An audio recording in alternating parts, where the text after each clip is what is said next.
আপোনালোক সকলোৰে শ্ৰীচৰণত সেৱা জনাই আমি আজি দ্বিতীয়টো খণ্ড আৰম্ভ কৰিব বিচাৰিছোঁ ভাগৱতৰ প্ৰথম স্কন্ধৰ আমি পৰৱৰ্তী অংশলৈ যাব বিচাৰিছোঁ আজিও আমাৰ হৈতে বিশ্বনাথৰ বিনীত বৰা বাপ উপস্থিত আছে বিশেষভাৱে সক্ষম বিনীত বৰা বাপে আজিলৈকে ভাগৱতৰ এটা আখৰো দেখা নাই অথচ তেওঁ চকুৰে সেই ভাগৱতৰ আখৰবোৰহে দেখা নাই কিন্তু মনৰ দৃষ্টিৰে সেই ভাগৱতৰ প্ৰতিটো আখৰেই যেন কণ্ঠস্থ কৰিব পাৰিছে আৰু খুব সুন্দৰকৈ ব্যাখ্যা আগবঢ়াই যি ব্যাখ্যা শুনাৰ লগে লগে আপোনাৰো লাগিব যে সঁচাকৈ এই আধ্যাত্মিকতাৰ অনন্য এক তেওঁৰ আশীৰ্বাদৰ হাত যেন তেওঁৰ শিৰত আছে খুব কম বয়সৰ পৰা আধ্যাত্মিক এই দিশটোৰ সৈতে জড়িত প্ৰায় 2013 চনৰ পৰা তেখেত ধাৰাবাহিকভাৱে ভাগৱত ব্যাখ্যাকাৰ হিচাপে যদিও আছে তাৰ কিন্তু বহু বছৰ আগৰ পৰাই এই দিশটোৰ সৈতে জড়িত হৈ আছিল গতিকে সেইগৰাকী বিনীত বৰা বাপৰ জৰিয়তে আমি আজি পৰৱৰ্তী অংশলৈ আগবাঢ়িব বিচাৰিছোঁ ভাগৱত শাস্ত্ৰ ভাগীৰ তেখেতৰ সৈতে কৃষ্ণ কৃষ্ণ জয় গুৰু শংকৰ পৰম কৃপালু চোতাৰূপী বাপ সমস্ত আই সমস্ত আপোনাৰ খবৰ দুখানি অভয়চৰণত আমি ভক্তিভৰা শ্ৰদ্ধা আৰু সেৱা নিবেদন কৰিছোঁ আপোনালোকে ইতিমধ্যে অৱগত দূৰদৰ্শন কেন্দ্ৰ ND24 তৰফৰ পৰা প্ৰথম স্কন্ধৰ পৰা দ্বাদশ স্কন্ধলৈকে ধাৰাবাহিকভাৱে ভাগৱত পাঠ পৰ্যালোচনাৰ এক ব্যতিক্ৰমী প্ৰচেষ্টাৰে বিশ্বাসে মিলয় হৰি নামৰ এই অনুষ্ঠানভাগী আৰম্ভ কৰিছে বিভিন্নজন সাধু পুৰুষৰ যোগেদি এই অনুষ্ঠানভাগী পৰিচালিত হ'ব আমি আজি দ্বিতীয়বাৰৰ কাৰণে আপোনালোকৰ মাজলৈ আহিছোঁ ইতিমধ্যে এৰি থৈ যোৱা পৰৱৰ্তী অংশ পাঠ আৰু আলোচনাৰ উদ্দেশ্যে গতিকে আহক আমি যিভাগী যোৱা খণ্ডত আমি এৰি থৈ গৈছিলোঁ তাৰ পৰৱৰ্তীৰ পৰা আমি আলোচনা কৰিবৰ কাৰণে আমি পুনৰ আৰম্ভ কৰিছোঁ ও হৰি ও ৰাম কৃষ্ণ শংকৰ গুৰু হৰি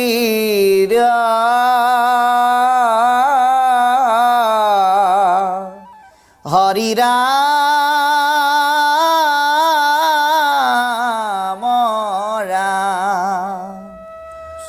ও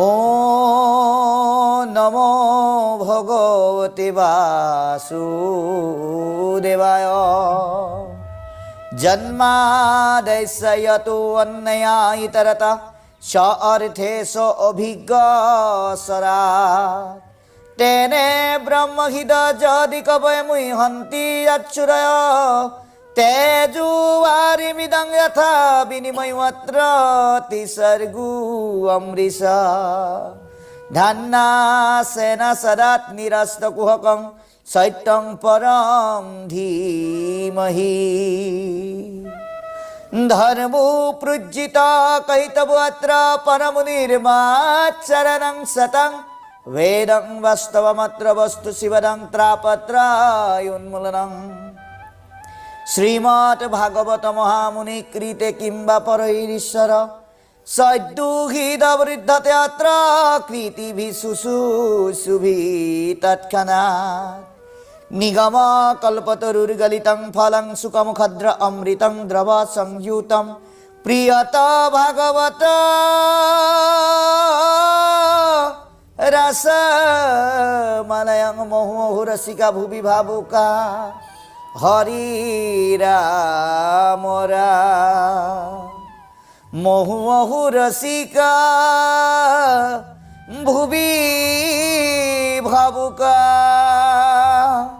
হরি রাম কৃষ্ণ প্ৰথম স্কন্ধ ভাগৱতৰ যোৱাটো খণ্ডত আমি পাইছিলোঁ যে ভাগৱতৰ ৰস মহামুনি ব্যাসদেৱে প্ৰকাশ কৰি এই পৃথিৱীৰ জনমানসত প্ৰকাশ কৰিলে আৰু আমাক সেই ৰস অতি সাৱধানে অৰ্থাৎ অন্য ধৰণৰ কথাত গুৰুত্ব নিদিয়াকৈ পান কৰিবৰ কাৰণে আমাক আহ্বান জনালে নহয় জানো গতিকে ইয়াৰ পিছত আজি আমাক কিনো ক'ব আমি প্ৰথম স্কন্ধৰ দ্বিতীয় ভাগৰ যোগেদি অকণমান পাঠ কৰোঁ আৰু আলোচনা আগবঢ়াইছোঁ কৃষ্ণ হে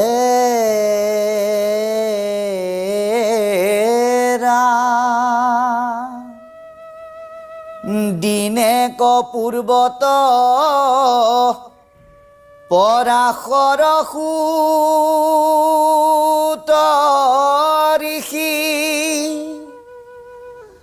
বদরিকাশ্রমত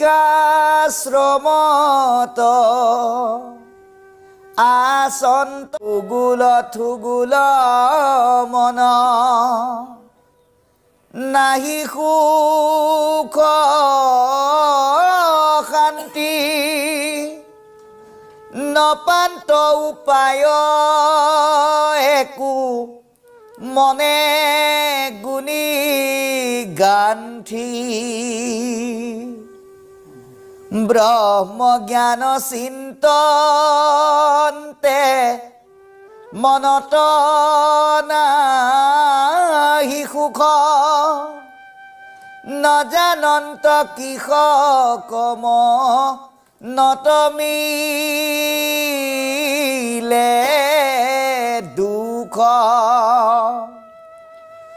অধুমুখে আশা বসি হয়া নিশবদ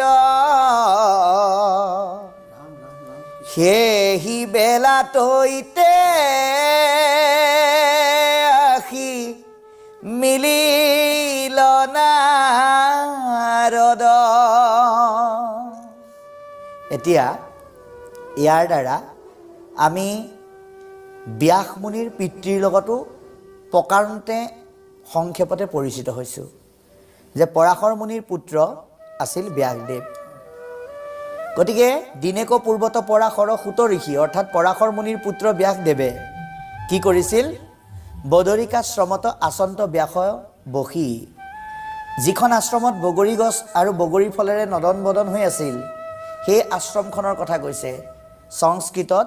বগৰী শব্দটোক বদৰী বুলি উচ্চাৰণ কৰিছে। গতিকে সেই আশ্ৰমত ব্যাসদেৱ বহি আছে। বদৰিকাশ্ৰমত আচন্ত ব্যাস বসি। এতিয়া কেনেকৈ বহি আছে? শান্তি মনেৰে বহি থকা নাই। উগুল থুগুল মন নাহি সুখ শান্তি। উগুল থুগুল মন, সুখ শান্তি নাই। নপান্ত উপায় একো মনে গুণী গান্থি। তেওঁ মনেৰে ভাবি চিন্তিও গুণী গাঁঠিও কোনো ধৰণৰ উপায় বিচাৰি পোৱা নাই। ব্ৰহ্মজ্ঞান চিন্তন্তে মনত নাহি সুখ। তেওঁ ব্ৰহ্মক চিন্তা কৰিও মনলৈ কোনো ধৰণৰ সুখ শান্তি আনিব পৰা নাই। নজানন্ত কৃষক মনত মিলে দুখ। তেওঁ নিজেও নাজানে মনলৈ এনেকৈ অস্থিৰতা আৰু দুখ ভাৱনা কিয় আহিছে। এতিয়া কেতিয়াবা কেতিয়াবা আমাৰো হয়। ব্যাসদেৱৰনো কি ডাঙৰ কথা, আমাৰো হয়। সেইটো কেনেকৈ হয়? যেতিয়া আপোনাৰ জীৱনত সমাধান কৰিব নোৱাৰা সমস্যা এটাই জুমুৰি দি ধৰে, তেতিয়া আপোনাৰ কাকো মাতিবলৈ মন নাযায়। অকলশৰীয়াকৈ নহয় পিয়ালি চুক এটাত নহয় বা আচুতীয়া কোঠা এটাত বহি থাকিবলৈ মন যায়। সেই সময়ত কোনোবাই ভালকৈ মাত এষাৰ দিলেও আমাৰ মনটোত অকণমান বেজাৰ লাগে বা অকণমান বেয়া লাগে। গতিকে সেই সময়ত আকৌ আমাৰ মনলৈ আহে যে এই সময়ত যদি আমুক ব্যক্তিজনী আহিলেহেঁতেন অকণমান প্ৰেৰণা পালোহেঁতেন। তেনেকুৱা ভাৱনাও আহে। যে ব্যাসদেৱে সেই একেধৰণৰ ভাৱনাৰে নিজৰ আশ্ৰমত তললে মুখকে বহি আছে। সুখ শান্তি নাই। ব্ৰহ্মক সমাধি অৱস্থাত প্ৰাপ্ত কৰিব পৰা সেই ব্যক্তিজনে অৰ্থাৎ ব্যাসদেৱে সেইদিনাখন ব্ৰহ্মৰ সাক্ষাততো লাভ কৰিব পৰা সাধনাৰ পথলৈ যাত্ৰা কৰিব পৰা নাই। ইমানেই অস্থিৰ হৈ গৈছে। গতিকে অধুমুখে আশাবসী হয়া নিশবত, তেনেকৈ তললৈ মুখকে কোনো ধৰণৰ কথা নোকোৱাকৈ তেওঁ বহি আছে। সেহি বেলা তৈতে আহি মিলিল নাৰদ। গতিকে বাপাই সমস্ত আপোনাৰ জীৱনত যদি কিবা সাংসাৰিক সমস্যাৰ সৃষ্টি হয়, সেয়া সামাজিক হওক বা ব্যক্তিগত হওক, কেতিয়াও নিজৰ আপোনজনৰ ওচৰত অৰ্থাৎ এনেকুৱা ব্যক্তিৰ ওচৰত প্ৰকাশ নকৰিব যিজন ব্যক্তিয়ে আপোনাৰ কথাখিনি শুনোতে ঠিকেই শুনিব, কিন্তু আপুনি আঁতৰি যোৱাৰ লগে লগে আপোনাক তাচ্ছিল্য কৰিব। চা, কালিলৈকে মোৰ ওপৰত কৰি থকা সেইজনে আজি মোৰ ভৰিত পৰিছেহি। গতিকে তেনেকুৱা ব্যক্তিৰ লগত নিজৰ সমস্যাৰ কথা কেতিয়াও সমাধান কৰিব নালাগে বা আলোচনা কৰিব নালাগে। সদায় নিজৰ মনত সৃষ্টি হোৱা সাংসাৰিক দুৰ্দুল্যমান ভাৱৰ অৱস্থাৰ কথা সদায় দুজনৰ ওচৰতে প্ৰকাশ কৰিব লাগে, সৎসংগ আৰু গুৰুৰ ওচৰত। তেতিয়াহে কৃপা পোৱা যায়। গতিকে এতিয়া ব্যাসদেৱৰ সৎসংগ হৈছে নাৰদ। গতিকে আমাকো কৈছে যে সাংসাৰিক তিনিটা তাপযুক্ত সমস্যাৰ পৰা উপশম পাবলৈ হ'লে তুমি কিন্তু সৎসংগৰ কাষ চাপিব লাগিবই। গতিকে 24 অৱতাৰৰ অন্যতম অৱতাৰী পুৰুষ ব্যাসদেৱক পৰম ব্ৰহ্মই সৎসংগৰ সংযোগ ঘটাই দিছে। কোন? নাৰদ। গতিকে নাৰদ মুনি সেই স্থানত আহি পেলাই উপস্থিত হ'ল কেনেকৈ আহিছে চাব আমাৰ পৰৱৰ্তী পদত কৈছে হাতে দিব বিনা যন্ত্ৰ মুখে ৰাম নাম হৃদয়ত কৃষ্ণ মূৰ্তি স্ফুৰিত আতি ৰোমাঞ্চ শৰীৰ ধাৰায়ে শ্ৰৱন্তে আছৈ নয়নৰ নীৰ তুলন্ত যন্ত্ৰত মহা হৰিৰ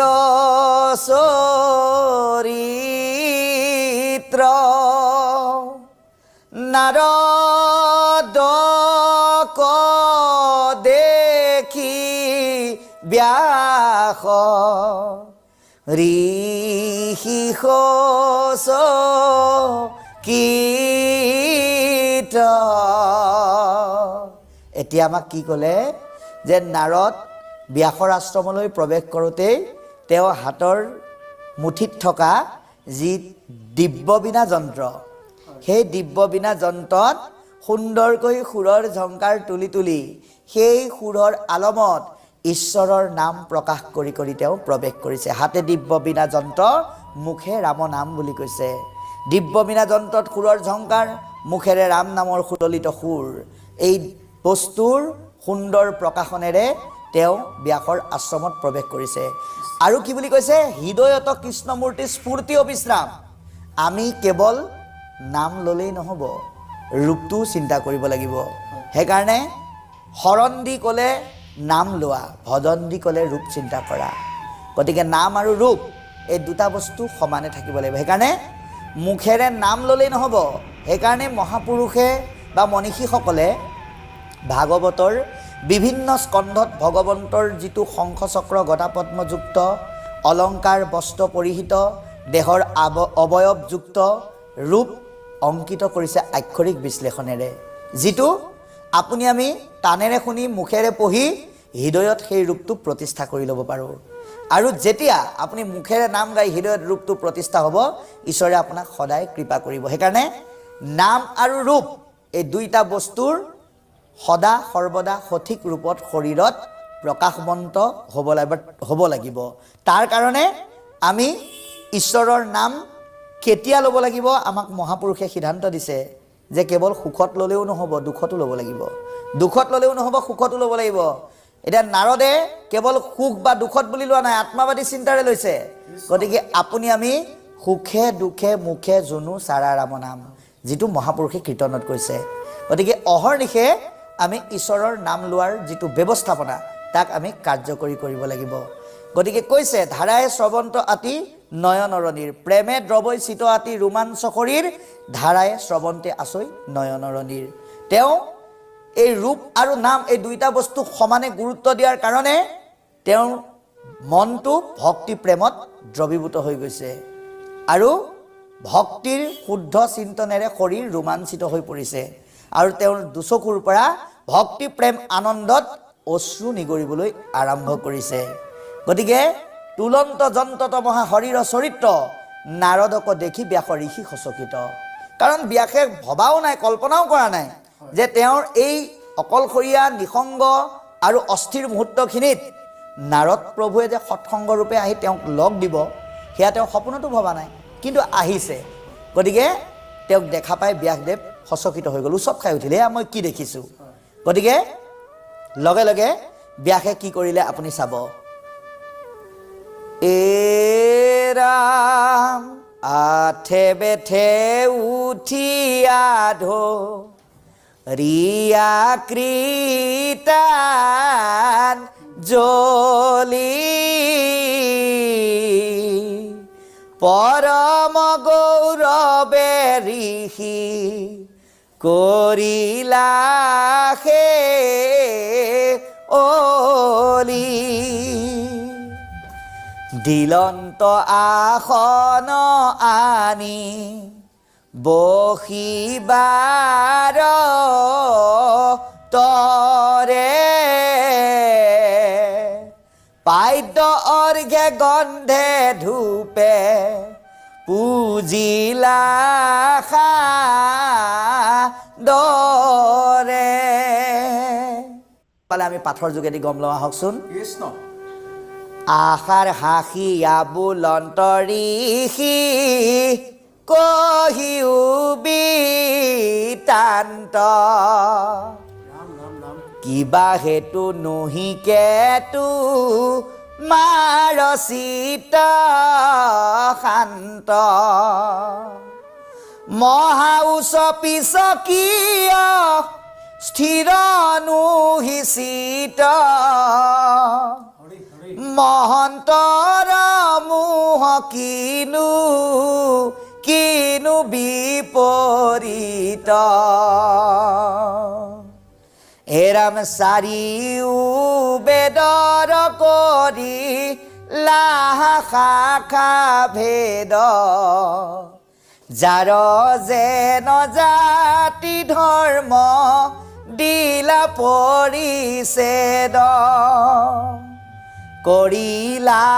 ভাৰত পুৰাণ অষ্টাদশ জগতত ব্যাপিলতো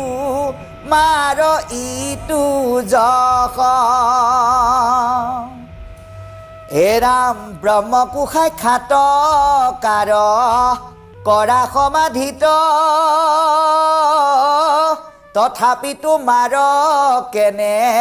অসন্তুষ্ট চিত কহিও ঋষি মুত ইহাৰ কাৰণ শুনি প্ৰণিপাতে ব্যাসে বুলিলা বচন এতিয়া চাওক আমাৰ মুখখনক শাস্ত্ৰৰে এখন আইনা বুলি কৈছে মনৰ ভাৱত কি চলি আছে টেঙৰ মানুহজনে মুখখন দেখিলেই গম পাই যায় গতিকে নাৰদ এজন ৰসত চতুৰ ব্যক্তি গতিকে তেওঁ ব্যাসৰ মুখখন দেখিয়েই গম পাই গ'ল মনত কি চলি আছে এইটো আমাৰো হয় স্বাভাৱিকতে কোনোবা এজন ব্যক্তি যেতিয়া আপোনাৰ ঘৰলৈ আহে আহি পেলাই যদি কিবা এটা বৰ নক'বলগীয়া কথা কৈ গুচি যায়গৈ আপুনি তেতিয়া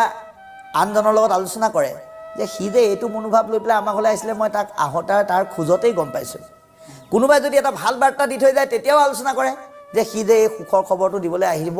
মই কালিয়েই গম পাইছিলোঁ আৰু আজি আহোঁতে তাৰ খোজ কাটলত সেই ভাৱটো প্ৰকাশ পাইছে ঠিক তেনেকৈ ব্যাসদেৱে কৰা যিটো ভাৱনা সেইটো নাৰদে ব্যাসদেৱৰ মুখতেই গম পাই গ'ল গতিকে এই মনৰ খবৰ লওঁতে এটা সুন্দৰ মিচিকিয়া অৰ্থাৎ মৃদু হাঁহি মাৰি নাৰদে ব্যাসক সুধিলে হাঁহিয়া বুলন্ত ঋষি কহিও বিতান্ত হে ঋষিবৰ তোমাৰ সবিশেষ বিতান্ত মোক বিৱৰি কোৱাচোন কিবা হেতু নহিকে তোমাৰ চিত শান্ত তোমাৰ মনত তোমাৰ চিতত কিয় অশান্তি হৈ আছে তুমি কিয় শান্তিত থাকিব পৰা নাই মোক এই কথা বিৱৰি কোৱা মহা উচ্চ পিছকীয় স্থিৰ নুহিচিত তাতকৈ ডাঙৰ কথা তুমি অস্থিৰ হৈ আছা তোমাৰ মনত তোমাৰ চিতত স্থিতপ্ৰজ্ঞতা নাই আৰু মই ভাবিবলৈ বাধ্য হৈছোঁ এইকাৰণে মহন্তৰ মোহ ইটো কিনো বিপৰীত মহন্ত কাক কয় যি সংসাৰৰ মোহাচন্ন ভাৱনাক জয় কৰি কৃষ্ণমুখী মহান ভাৱনাক হৃদয়স্থ কৰিব পাৰে সেইজনেই মহন্ত অৰ্থাৎ কাম ক্ৰোধ লোভ মোহ এই ভাৱনাবিলাকে দম্ভ অহংকাৰকে আদি কৰি এইসমূহে কেতিয়াও মহন্তক চুব নোৱাৰে গতিকে তেনেকুৱা এজন মহন্ত হোৱাৰ পিছত তোমাৰ মনত কিয় এই অস্থিৰতাই দেখা দিলে বা ক্ৰিয়া কৰিছে এই বিষয়ে মোক বিৱৰি পেলাই কোৱা মহন্তৰ মোহ ইটো কিনো বিপৰীত গতিকে এই কথাখিনি যেতিয়া সুধিলে সুধাৰ যোগেদি আমাক এটা বাৰ্তা দেখুৱাইছে যে সেৱক হ'বলৈ হ'লে সন্ত সাধু মহন্তৰ শাৰীলৈকে যাবলৈ হ'লে আমি কাম ক্ৰোধ লোভ মোহ এইসমূহক আমি ত্যাগ কৰিব লাগিব গতিকে কৈছে হে ব্যাস তুমিতো এলাপেচা মহন্ত নহয় চাৰিও বেদৰ কৰিলা শাখা ভেদ তুমি চাৰি বেদৰ শাখা ভাগ কৰিলা যাৰ যেন জাতি ধৰ্ম দিলা পৰিচিত তুমি জাতি ধৰ্ম সমস্তখিনিৰ তুমি সুন্দৰকৈ তোমাৰ লিখনিৰ যোগেদি সংবিধান দি দিলা কৰিলা ভাৰত পুৰাণ অষ্টাদশ তুমি ভাৰত পুৰাণকে আদি কৰি বিভিন্ন ধৰণৰ শাস্ত্ৰ পুৰাণ বিশ্লেষণ কৰি এখন নহয় দুখন নহয় তুমি 18খন পুৰাণ বিশ্লেষণ কৰিলা গতিকে জগতত ব্যাপিল তোমাৰ ইটো যশ গতিকে গোটেই জগতত তোমাৰ যশমান বিয়পি গ'ল এনেকুৱা এজন মহন্ত তুমি গতিকে ইমানখিনি গুণ থকাৰ পিছতো তুমি কিয় অস্থিৰ হৈ আছা আৰু তাতকৈ ডাঙৰ কথা ব্ৰহ্মকো সাক্ষাৎ কৰা সমাধিত তুমি ব্ৰহ্মক সমাধি অৱস্থাত সাক্ষাৎ কৰা তথাপি তোমাৰ কেনে অসন্তুষ্ট চিত তথাপিতো তুমি ইমানখিনি গুণৰ অধিকাৰী হোৱাৰ পিছতো তোমাৰ মনত কি ভাৱনাই কিয়া কৰিলে যাৰ কাৰণে তুমি ইমান অস্থিৰ আৰু অসন্তুষ্ট হৈ আছা কহিউক ঋষিমুত ইহাৰ কাৰণ হে ঋষিবৰ এই কাৰণটো তুমি মোক বুজাই কোৱাচোন শুনি প্ৰণিপাতে ব্যাসে বলিল বচন ব্যাসদেৱে হাতজোৰ কৰি সেই কথাখিনি ৰহস্যটো অৰ্থাৎ কিয় তেওঁ তেনেকুৱা হৈ আছে সেই সম্পৰ্কে নাৰদক ক'বলৈ আৰম্ভ কৰিছে